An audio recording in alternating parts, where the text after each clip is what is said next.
ঝিঙের মতো দেখতে হলো, কিন্তু এটা ঝিঙে না, এর নাম পুরুল, যা কাঁচা থাকলে ঝিঙের মতো খেতে লাগে। তবে অবশ্যই মিষ্টি কিনা তা রান্নার আগে চেক করে নিতে হবে, কারণ এটা অনেক সময় তেতো হয়ে যায়।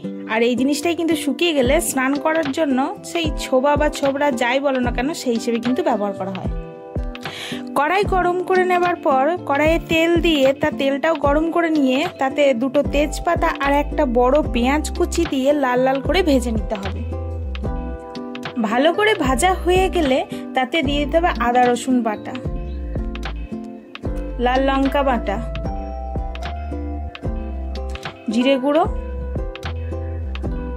লাল লঙ্কা গুঁড়ো,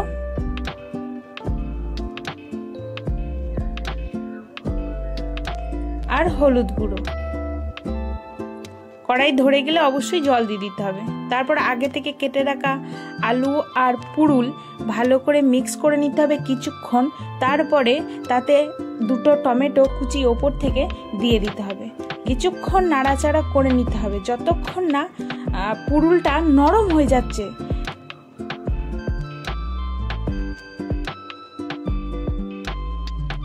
মশলা ভালো করে কষিয়ে নেওয়া হয়ে গেলে তা থেকে তেল ছাড়বে আর পুরুলগুলো নরম হয়ে সিদ্ধ হয়ে যাবে। তখন পরিমাণ মতো নুন দিয়ে ওপর থেকে ভাজা চিংড়িগুলো ছড়িয়ে দিয়ে আরও কিছুক্ষণ নাড়াচাড়া করে জল লাগলে তাতে জলও দিয়ে ঢাকা দিয়ে দিতে হবে।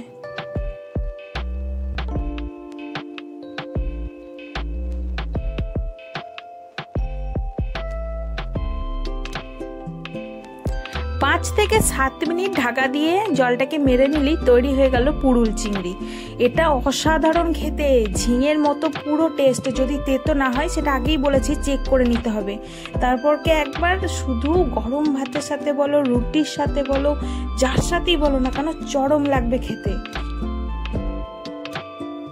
যদি আমার ভিডিও তোমাদের ভালো লাগে তাহলে অবশ্যই একটা লাইক করো আর কমেন্ট অ্যান্ড সাবস্ক্রাইব।